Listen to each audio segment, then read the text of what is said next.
tussen gewoon tarwe, kan je het zien? Ja, tarwe. En hier zie je het verschil. En we zijn nu in de invaart. En vroeger werd de tarwe van de boeren werden hier met paard en wagen naar binnen gereden. Toen waren de deuren breder en werd zo de tarwe omhoog gehesen.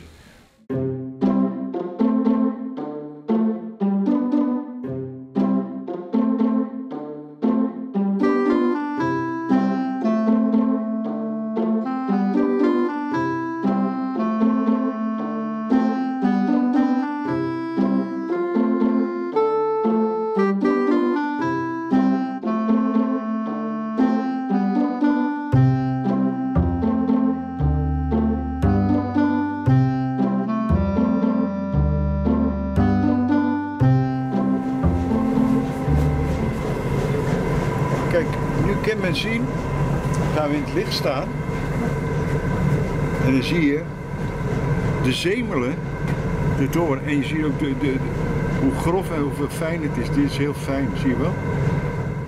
Ik ben Ton Koops, molenaar van de Witte Juffer sinds 2003. Toen heb ik mijn vrijwillige molenaarsdiploma gehaald. En ik draai vanaf die tijd speld. Het was toen een speciaal tarwe die weinig mensen gebruikten.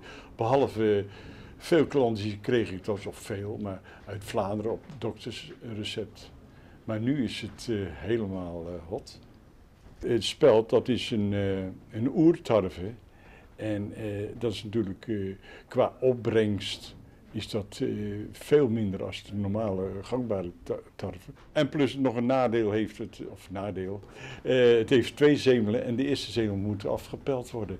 En dan moet naar een speciale pellerij. Ja, vroeger ging het ook op pelmolens, maar die zijn toch niet zo zuiver en dan wordt er vaak toch nog, de zemel wordt beschadigd. En de pellen worden ook nog gebruikt? Ja, ik heb gehoord dat ze voor diervoer, maar ook voor hoofdkussen. Je schijnt er heel lekker op te kunnen slapen.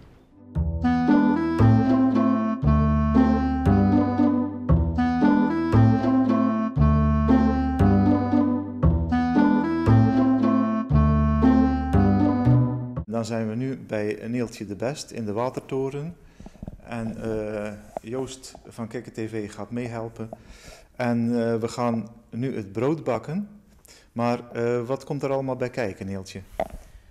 Allereerst het meel, een beetje zout, gebroken lijnzaad en water. En dan gebruik ik geen gist, maar ik gebruik altijd wijnsteenzuur bakpoeder.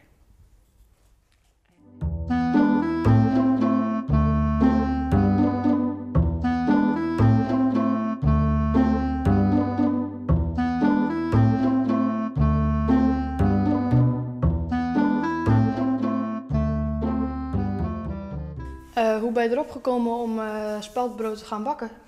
Ja, op een gegeven moment las ik en hoorde ik allerlei informatie over dat tarwe niet meer zo gezond is voor ons.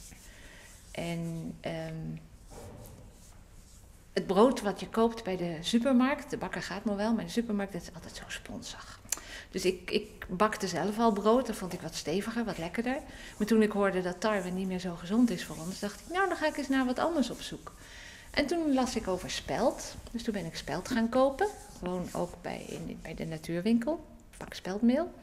Tot ik hoorde dat er heel dichtbij een boer was die biologisch speld verbouwt. En speld is een wintergraan, dus dat groeit 's winters. En ik begreep ook dat de molenaar in IJsendijke, die maalt het biologisch speld van de boer in IJsendijke die het verbouwt. En ja, toen kon ik het bij de boer ophalen. Nee, niet bij de boer, bij de molenaar ophalen, gemaald en wel. En dat ben ik gaan bakken. En tegenwoordig bestel ik het van tevoren, want ik vraag het per 20 kilo. En dan wil hij dat een weekje van tevoren weten.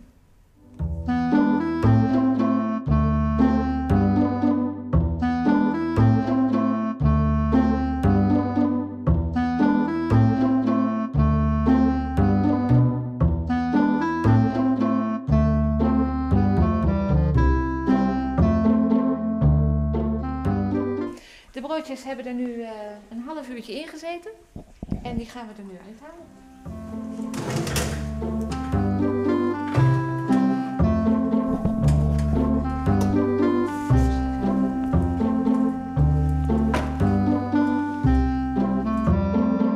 Papier eronder verdaan, dat doe ik eigenlijk alleen in vanwege de oven. Ik heb een oude oven.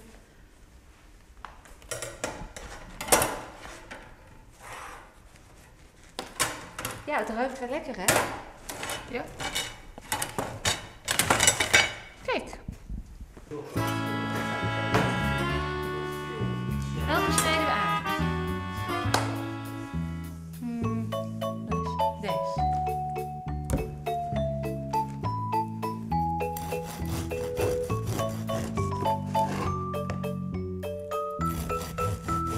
Dan komt er nog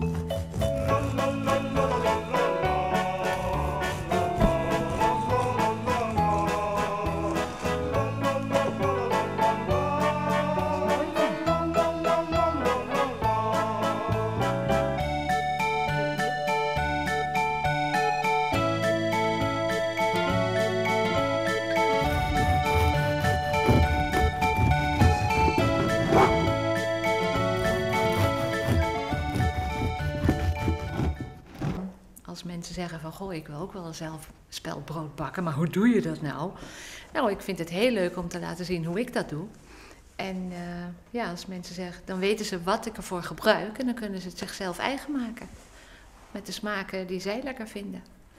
En dan zijn ze heel erg welkom om samen met mij hier in de kelder van de toren speldbrood te komen bakken.